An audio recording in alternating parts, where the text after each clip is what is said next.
I'm Grant Oliphant. This is We Can Be. When today's guest walks into a room, the wave of positive energy that comes with him is palpable. Wasi Mohamed is the former executive director of the Islamic Center of Pittsburgh and the current director of Community Entrepreneurship with Forward Cities. He has deservedly been called a 24 hours a day bridge builder, and he came to national prominence in the wake of the Tree of Life massacre in Pittsburgh last year, when the bridges he joined in building helped a devastated community find its way to a new hope, strength, and solace. Wasi, thank you for being here. Thank you. No, I appreciate it. There are a million things I want to ask you because of the various roles that you've played in the community in recent years and especially in recent months. But let's start with how many people in the larger community and across the country came to know you all of a sudden.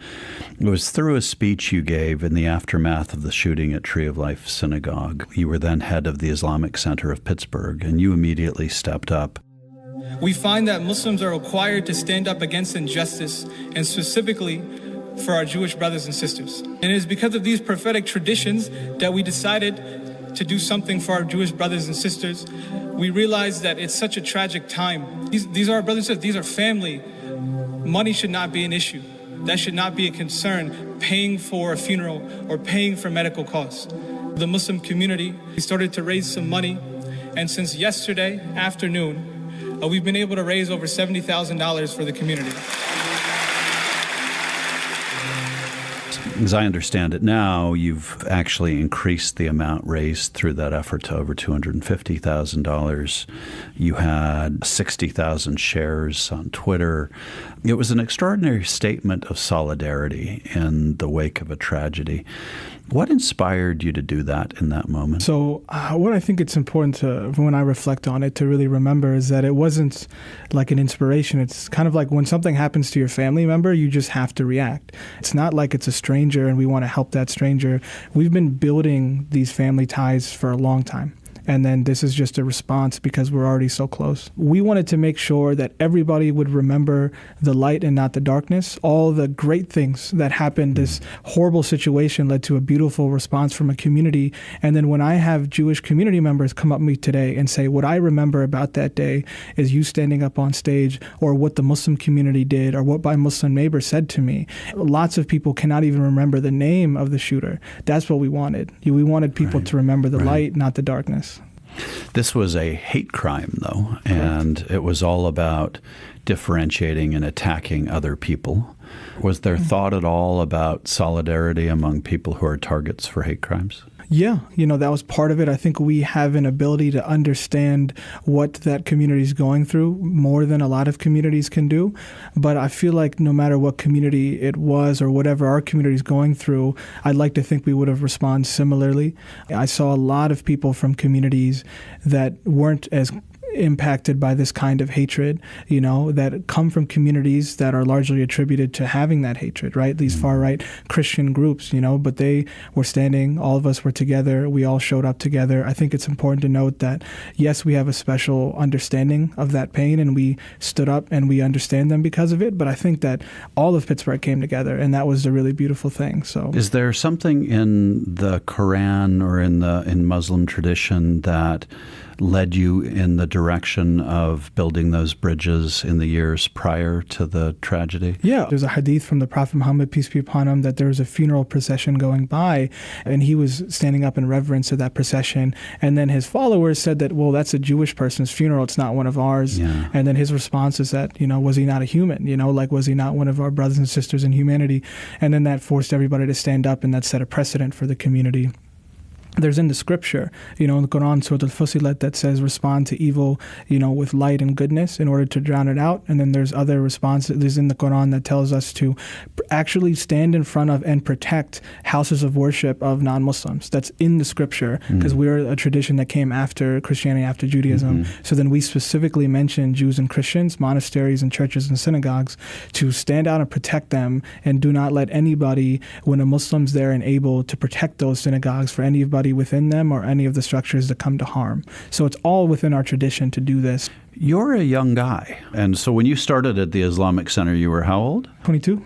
22. And did you have elders advising you, or was this just something that was in your heart? So elders were helpful. I had some great mentors, Omar Slater, Clifton Slater. My parents were really influential. But I'd say that if you grew up in this kind of post 9/11 era, grew up in central Pennsylvania. Yeah. You have to grow up relatively quickly. Building bridges was such a crucial part of what we need to do to move forward within our community, from our community to other communities. So then that became the mantra, that we started with. So can you say a little bit more? I'm intrigued by something you said about having to grow up very quickly when you grow up in central Pennsylvania. Yeah. Can you say a little bit more about what you mean by that? So being like Muslim, brown, in central PA post 9/11, right? It's like night and day. Everybody can remember the before and after, right? If you're forced to understand concepts that other people don't have to tackle until later in life. Like our house was vandalized. We had consistent threats. We had other issues in schools that we've had to deal with my family. It was a consistent thing. And plus what you heard on TV, what you heard politicians say, reputable leaders say things about our community. We're like, where is this coming from? I remember we had an escalation that happened to our house. Like we had mustard packets that was thrown, then we had paintballs at our house, and then kept going. And you were how old at this time? Probably like 10, 11. Yeah. And at first we didn't exactly get why we were targeted. And then finally it escalated to a point where there was like a stick of dynamite or some explosive that was put in our mailbox. And then that shot into our garage. I had a friend come over, and that friend was furious. He was like about 5 years older than us. He wanted to immediately hit the streets and do something, right? And we were like, well, why are you freaking out, man? Like, what's the big deal? Yeah. And he was just furious. Like, don't you understand why they're doing this to you? I just really clicked to me at that point. And then how to respond. My response was actually, I wanted to be better than everybody. So I wanted to be class president, valedictorian, captain of the football team, basketball team, everything. So like people reacted differently, but you had to react and it changed who you were at a very young age. No matter what. No matter what. Tackling these questions at a really young age allowed me to prepare myself for leadership, which I was ill-prepared, to be honest, at 22, and then even today to lead a community.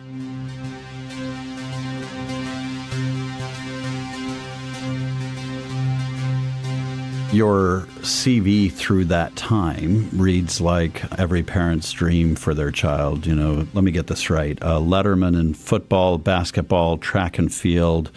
You were an academic star. You were class president. You were and became a community leader. You have degrees in neuroscience, history, and philosophy of science and religious studies. You could have done anything. What has drawn you into this career of public service? It's interesting because when I was younger, I definitely took the path that I felt like could lead me to a level of excellence that everybody appreciated, right? But I was being pulled in a direction that everybody around me wanted me to explore. I just kind of took leadership in spaces that needed leadership in very difficult times. I wanted to be there with my community, right? Like I understood what was happening. I don't know what this means for a larger path. Before I was very specific. I did these things. I scored high on these tests. I did this. I wanted to very, very particular path towards excellence. And now it's all over the place and I'm just kind of waiting to see where I'm called. And I think that a lot of people do feel like still I get constant reminders like I'm wasting my potential, go back to school. I studied neuroscience. I'm supposed to be in med school right now. How do your parents feel about this? If they're listening, I'm still going to go. So I still haven't decided. Which I think is sad. It's a sad comment about what we value in our society. Let me just tell you that the role you're playing is of tremendous value, but people want more for you. So that's, you can't fault them for that. Coming back to the events around Tree of Life and subsequently, months later, the Jewish community here responded in kind when an attacker killed dozens of people in Christchurch, New Zealand, for being Muslim and for attending Islamic services. How did that feel to see the Jewish community respond the way that they did here? Yeah, I had no doubt that was going to happen. And they were there for weeks on Friday prayers after the event, not just the day. So it wasn't just raising money or anything like that, which they did. Yeah, they did. Yeah, but they're outside with signs. They're sending us letters. They're sending us messages, reaching out to their Muslim neighbors, and understanding how connected these things are. really highlighted in New Zealand. The shooter kind of GoPro'd the whole thing, which is horrible. Yeah. On the weapons that he had, he wrote names of other shooters who shot Muslims in other areas. And in his manifesto, he cited incidents like Pittsburgh, and he cited our president, and all this rhetoric. And then he proved what we've been saying, that this is something that is hurtful for all of us. And then us standing together is required. We did it out of love for each other, but now we're really understanding that we need to become coordinated in our fight against this growing problem. And it is growing. Sadly, one of the alleged motivations for the attacks in Sri Lanka was revenge for the attacks that had happened in New Zealand. Is it discouraging for you to see that cycle going on, or are you just focused on disrupting it? I think I'm focused on disrupting it. At the Islamic Center, we have over 50 nationalities. Mm-hmm. Just at the center, speak over 30 languages. We do a lot of interfaith. We work with Buddhist and Hindu communities and Christian and Jewish communities and everything in between. And we've realized that these narratives, no matter how horrible they are modern day, are so consistent in history. And it's like a never-ending cycle that we will, like everybody will be blind, that concept in eye for an eye. So we realize that there has to be something more than this, that we have to be able to fix this in some way. So we're focused on the solution to that. And then we want to pray with the communities that lose people. But we know, unfortunately, that the list of places and places of worship in particular are going to keep growing. But what we need to do is at the same time grow a movement to ensure that there's solidarity in removing the reasons for these attacks to happen. Speaking about things that are cyclical, you've spoken about what you call in our country's wheel of oppression. Yeah. I think you're getting at a similar idea there. Can you explain what you mean by the wheel of oppression and how it affects folks like you? As Muslims, we are currently experiencing the oppression of our minority community, but throughout our history, whether it's Japanese internment, Native American boarding schools, Chinese Exclusion Act, all the things that happen to Native Americans in the Black community, there's consistently this concept of you pick a minority, you blame them for society's problems, you treat them terribly, and then you make the whole focus on them and it's their fault. Right. While the general establishment gets to avoid talking about infrastructure, you avoid jobs, you don't avoid their main issues. And then when a community, either gets enough power to move past that and stop being, like victimized because they've insulated, or they've achieved whiteness, which is a complicated conversation, but they're now part of that group that can pick on the next group that comes, like an American hazing process. The wheel turns and you move on.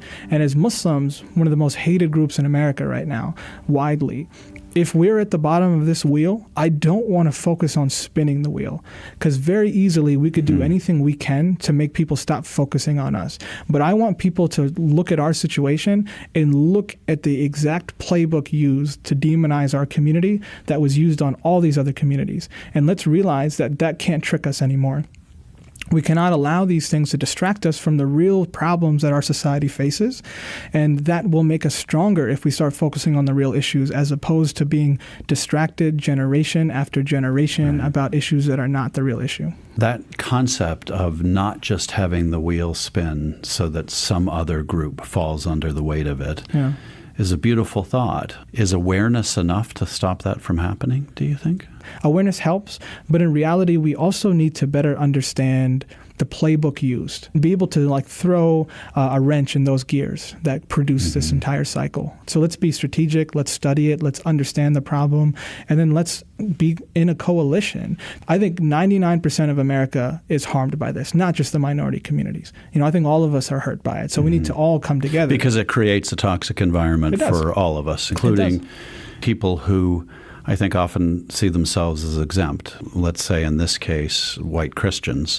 Aside from the fact that it should be part of their religion, why should they care, though? I'd like to use this example because it's clear. If you know what Sharia law is, you know the concept. So there is this movement for anti-Sharia legislation. Sharia tells us in a country like America that's not a Muslim majority country that we need to follow the law of the land. So that's simple. But there's this anti-Sharia movement by politicians. you can't do that, right? Right. So like already religious law cannot be the law of the land in America. Right. So why introduce this redundant, legislation? Because not once since all of them been passed in like 20 states or whatever, not once has it ever been used in court. They did it because they get column inches, they get TV time, they get donors. They're strong on the worst issue that a lot of Americans feel like we're facing is it's rising Islamophobia, when in reality, they've done nothing for their community. They've made nobody safer. They've made us less safe. And they've distracted everybody from infrastructure, from jobs, from the environment, from real problems. So they've leveraged and fed the fear and suspicion that is out there, and it's been for their own benefit. Yeah. So at this point in American history, unfortunately, we've got a lot of perceived enemies. Yeah. And absolutely, Muslims are squarely in the target for that. And we're clearly the target of one example of this, which is the Trump administration's travel ban, which you have been a very vocal opponent of. Talk about the ways in which this administration is targeting Muslims and how that affects you. I mean, first, I always explain that it is a Muslim ban. Like some people try to differentiate it, say it's a travel ban, but in campaign speeches that are recorded, right? He says, I want to ban all Muslims coming to this country. He asked Giuliani, who admitted that on TV, and other, experts in his administration, how can I make this legal? The math is very simple on that. It's targeted towards the Muslim community, which a lot of his supporters are happy with, right? That's what they wanted, and they're happy that he came up with a loophole to do it legally. Call it what it is, I think is really important. But the other thing is that it's harmful, to like who we are as a country, right? We've always been a country of immigrants. We've always grown from waves of it. We've always benefited from new cultures coming and infusing and adding to our American identity. This prevents that from happening. And it doesn't really make us safer, because if you look at acts of terrorism, in American soil, almost all of them are committed by white supremacists or white, anti-nationalists or whatever you want to call them. That's the real threat that's growing and rising, but this is just another way to distract the American public. And then we're really showing the rest of the world who we are, in terms of, are we still that place that welcomes immigrants and refugees, and we allow them to come here, and then we understand because it's mutually beneficial, which is a beautiful concept that the U.S. was such a leader in throughout history. And now we're going to lose that to other countries because they're acting like these people can't go elsewhere. Well, I had somebody call the center and say, I'm considering taking a PhD at CMU. I got accepted, but I don't trust it. I'm looking at the election and the environment. And I said, hey, Pittsburgh is a special place, like we could talk more about it, let me know. And then we started a dialogue, and then the election happened, and then that's it, And the person didn't come. Didn't come and never responded. We live in such divided times. Although we're increasingly a diverse population, a significant chunk of this country lives in places that are not diverse and lives in places where there isn't a whole lot of exposure to people who are different. How do you find it in yourself to talk to people like that? Or do you? Or are you trying to persuade a different audience? Each year since I started at the center, I've increasingly tried to spend more time outside of the city limits as far as I can go, to ensure that I talk to this audience who's likely never met a Muslim, right? I want to speak to them, and I want to understand where they're coming from. I did grow up in central Pennsylvania. I understand in general how a lot of them grew up. I understand where this stuff comes from.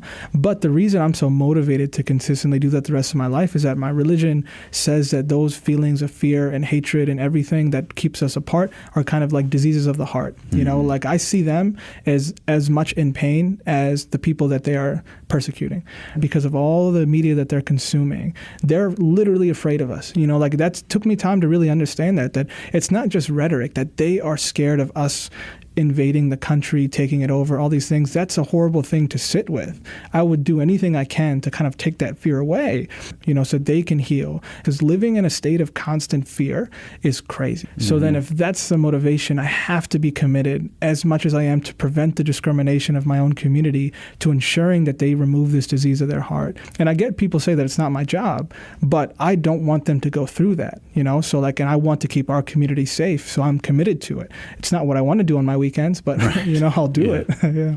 Do you find that non-Muslim Americans get it when you talk to them about that? It depends. I've learned this from like a Muslim scholar. Interesting. He says that sometimes people's hearts are open, to have a conversation. Sometimes there's not, right?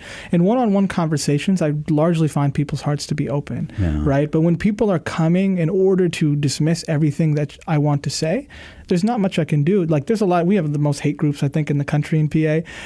We've got a ton. Yeah. So one of them in particular, cited me, and then have done it several times. And one in particular said that I was practicing something called taqiyya. They kind of take these Arabic words and try to make these concepts. And they make up meanings. Yeah. And they make up these understandings of it. That one in particular is really damaging to the Muslim community, because what it says is that whenever they have somebody who can speak English well and is likable, they put them up there and they will lie to you until you like them, right? So everything that they say is a lie in order for you to like the religion of Islam, so eventually they can take over. So once you put that out there, there's nothing I can say to make you come to my side. Right. I can't ever engage with that. And I think that the large majority of Americans will not accept that. I really, truly believe that, but I do believe that there is a percentage that is going to stick to that and hold to that. And I'll pray for that percentage, because I think it's really harmful to who they are, to their soul, and it's negative. But I don't know if I'll be able to reach everybody.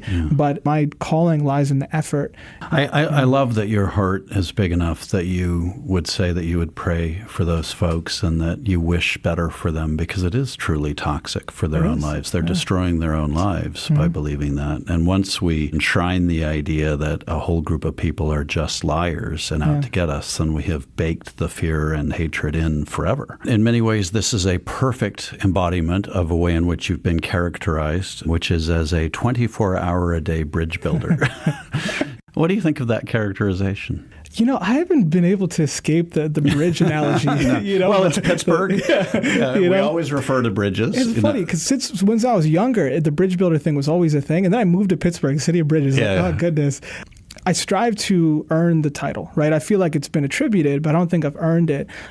Bridges can be built, but I think the real heroes are the people who maintain them. They don't get the praise, right? So if I leave and I get praised for building a bridge and I do nothing to maintain it, that's not praiseworthy, right? So then I think, to me, it's a call to action for the rest of my life, that understand the value of these bridges that will connect us, learn how to build them on the right principles and the right foundation, so that these bridges can take us into the future. So such a neat distinction. I got this question once when I had delivered a speech to a group, and one of the people in the audience asked me afterwards, I really struggle with this concept of being a bridge builder and loving people who are different than me. And he said, how do I engage with somebody who hates me? I always frame it first. Islam taught me that it's never the seed, it's the soil. At birth, our hearts are pure, and then if the soil around us is poisonous, then we grow up poisoned. And we can see that within Muslims around the world, Christians around the world, anybody can grow up in terrible soil and make terrible decisions, right? It doesn't matter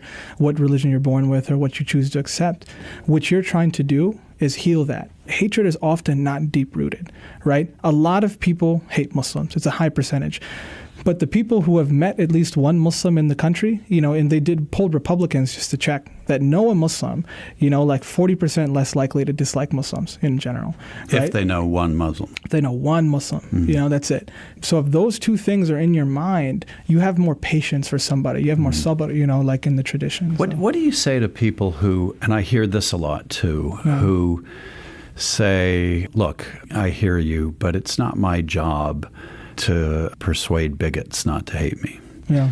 And I think there is a whole lot of understandable weariness with having to tell people what it's like to be Muslim or what it's like to be black. But what you're asking for them to do is do that anyway. And how do you make that case? Some people are called to do this work. One of my favorite poets, Hafiz, always says that sometimes I say to a poem, not now, can't you see I'm bathing? But the poem usually doesn't care and quips, too bad, Hafiz, no getting lazy. You promised God you would help out, and he just came up with this new tune. So I always That's preach great. because it's such a deep concept of it's not convenient to be called, and Right. And it's like the Pope did care, right? So because Right. like when you get a calling, you have a calling. So if you don't want to be the person that does that, please support the people that do, and hold them up because it's painful. Getting hatred spewed at you 24/7. Reading the comments on most Pittsburgh-related media outlets that's a lot for people over a period of time. Yeah. I recommend not reading the comments. Oh yeah. I always fall into that trap because I follow everything that's far right because I want to understand what people are saying. But it's really, sometimes it's just like, it drains everything you have, right? So then if you're not going to do that, if you're not going to put yourself in that position, Right. be there for people who do.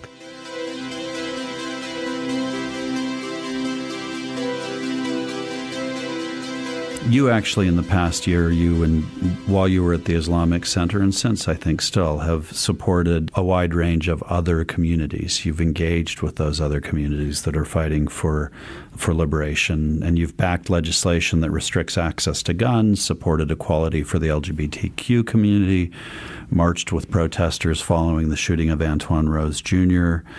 and the trial of the man that took his life.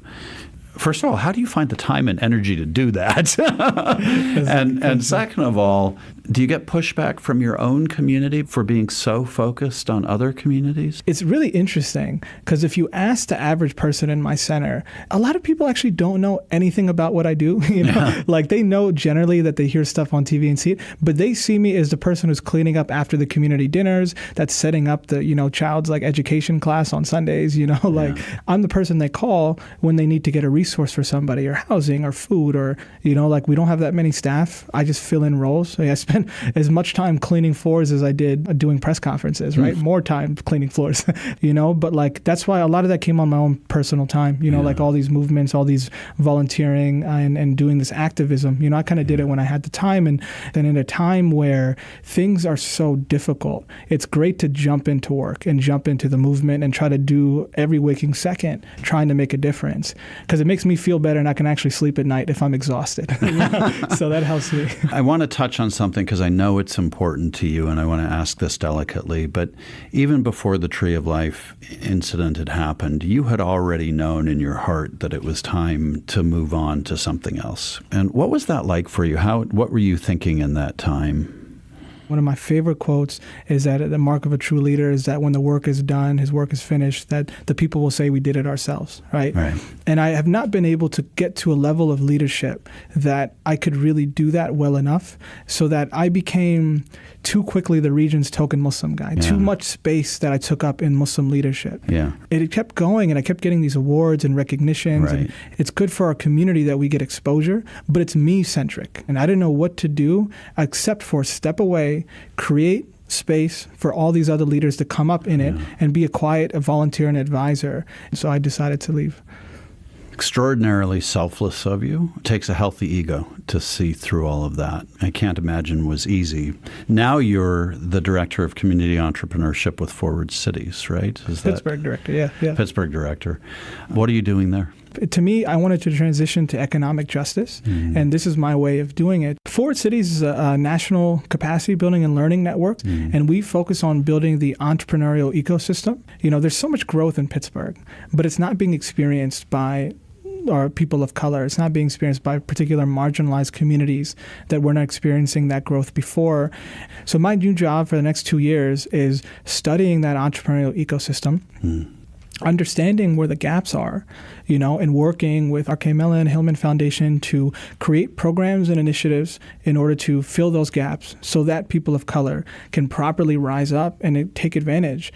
In some respects, the United States is going through a period where we are genuinely experimenting with trying to create something new. And I'm not talking about right now under this administration. This is a period of retrenchment. But we've been on a journey where we are creating a multifaceted, multidimensional, multi-ethnic, multi-religious people gathered around representative democracy. And clearly, that's without precedent in the history of the world in the way that we're trying to do it, the scale we're trying to do it. Is it an environment that can allow for the sort of grace that you're calling for and describing? I think that because of how our media currently functions, our worst voices are getting the most time. And I feel like generally the American public, I think better of them. I think that grace exists. I think we just have to be more responsible in how we engage with the larger public and find new ways to do that and not such a sensationalist way to do it. People anticipated our country to face this. Jefferson said that there will come a time when our country will, manifest itself in a direction that goes towards degeneracy, right? Mm-hmm. And that in those times, he truly believed that the will and the watchfulness of the rest of the people who are better than that, will lead to us actually removing the aberration. So then that was a quote from, there's a paraphrase quote, but that was what he said, right, at the very beginning of this country, that these things will test our democracy, they'll test our country, right? But we have the resolve to face it. We are inclined towards love and positivity and not this hatred and fear, right? We want to feel safe and we want to feel like we're all brothers and sisters. That's what we want, in our nature. So then I truly believe that.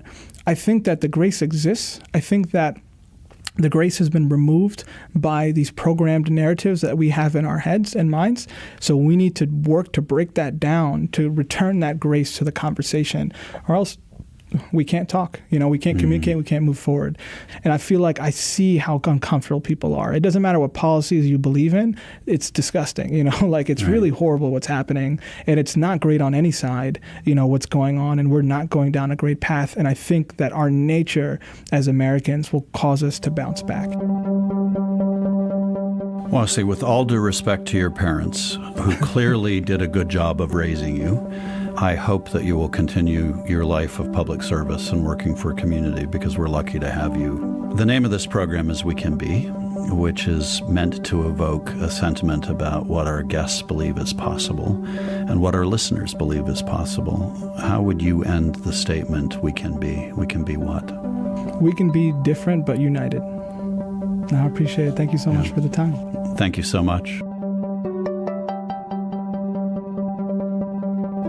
Wasi spoke of the Muslim concept of seed and soil, that at birth our hearts, the seed, are pure, and the soil we grow in makes all the difference. If the soil around us is poisonous, the seed will grow up poisoned. That concept gives understanding to the work that so many do as they try to make certain that all of us have the opportunity to grow in healthy, loving soil. Hatred is not always deep-rooted. As Wasi said, when we know just one Muslim, when we know just one person who is different from us, it becomes harder to hate. Even Wasi acknowledges how sometimes it is inconvenient to be called to do this work, where the poet tries to say, not now, in response to the calling. But the response comes clearly. Too bad. You promised God you would help, and he just came up with this new tune. Wasi is someone who has certainly had a calling and answered that call. He is using his gifts, his intellect, his voice, his being, to help make our soil healthy, so more seeds, more of us, can grow to their full caring, understanding, and deeply human potential. One of my favorite poems by the poet Hafiz is called Dropping Keys, and in it he writes that the small man builds cages for everyone he knows, while the sage, who has to stoop when the moon is low, goes about dropping keys all night long for the beautiful, rowdy prisoners. In an era of small men, small-mindedness, and cage builders, we are called to be sages, to be liberators, and Wasi's work points the way.